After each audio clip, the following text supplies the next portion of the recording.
Welcome to The Explainer, where we get into the incredible stories behind stuff you see every day. And today, we're talking about the fridge. But this isn't just about keeping your milk from spoiling.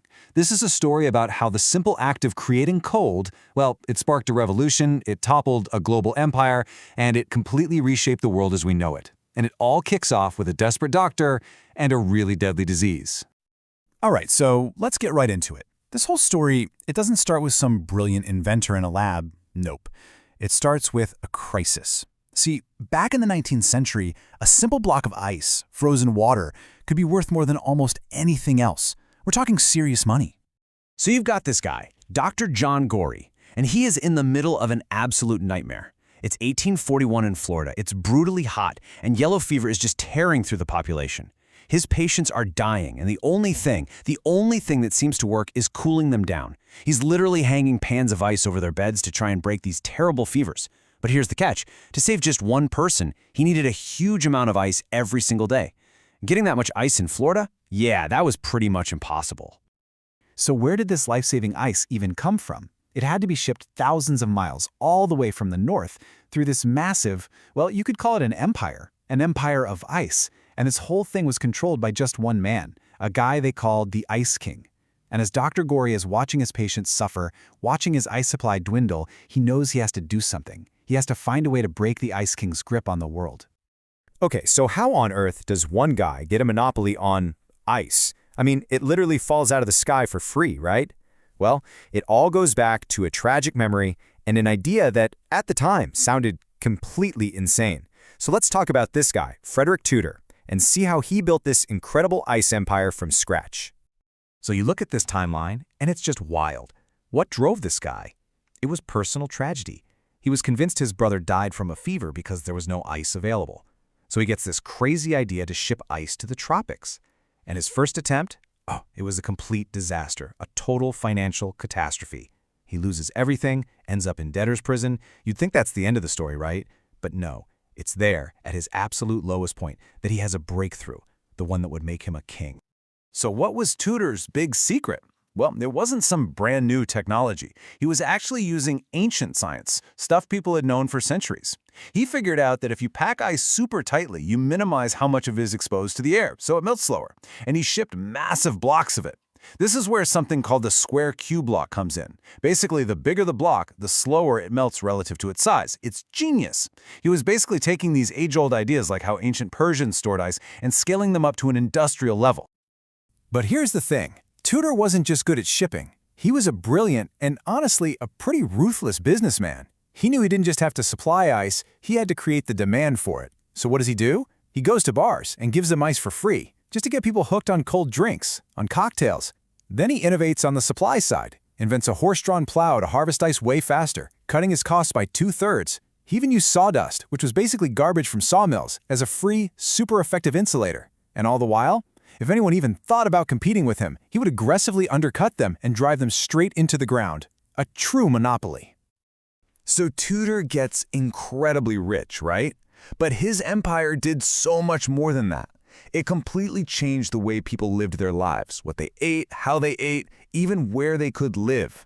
This wasn't just about a product anymore. The Ice King was selling an entirely new way of life. I mean, just look at this number, 132,000 tons. That's how much ice he was shipping every single year by the 1850s. Think about that. His ships were creating this global network, taking a chunk of a New England winter and delivering it to the hottest places on Earth, India, Brazil, you name it.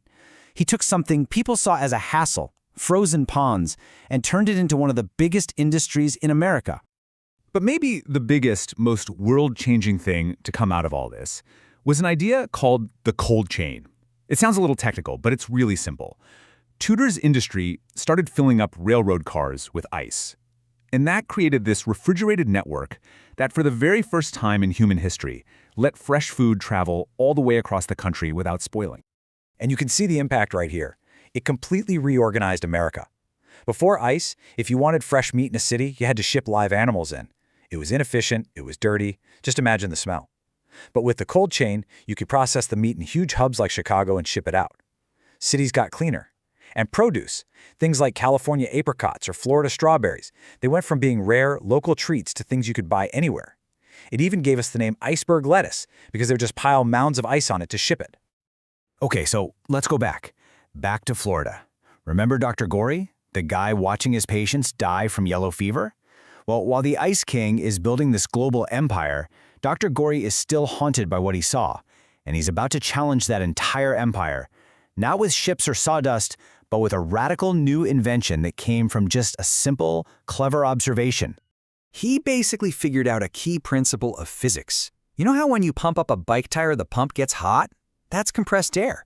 Gorey realized that if you take that hot, compressed air, cool it back down to room temperature, and then let it expand really, really fast, its temperature plummets. It gets cold, like below freezing cold. And using that simple idea, he built a machine that could make ice on demand anywhere. It was basically a miracle. But you can't just take down a king that easily. The Ice King was not about to let his monopoly disappear. So Tudor fights back. He launches this huge smear campaign. He pays off newspapers to run articles making fun of Dr. Gorey, calling his machine-made ice unnatural, even godless. The message was simple. Only God can make ice. This guy's a crank. And the really tragic part of this story? It worked. The inventor, the innovator with the world-changing idea, was just crushed by the powerful guy already at the top. Dr. Gorey died completely broke and forgotten. He never made a single penny from his invention. It seemed like his incredible idea was just going to be buried with him. But an idea that good, it doesn't just die. And it turns out the Ice King's empire had a fatal flaw. A huge one. And ironically, the very thing that Tudor used to sell his ice, the fact that it was natural, was about to become the reason for his downfall. And here's the turning point. People started to realize that this natural ice, where was it coming from? It was being harvested from rivers in the middle of the Industrial Revolution. These rivers were disgusting. They were filled with factory waste, sewage, bacteria. I mean, this ice was literally spreading diseases like cholera. And all of a sudden, Dr. Gorey's artificial ice, made from clean, purified water, well, that didn't sound so godless anymore. It sounded safe. And once people had that realization, the floodgates just burst open. The technology got better, and in 1927, the first really affordable refrigerator for your home hit the market. And the speed of adoption was just insane. Look at this.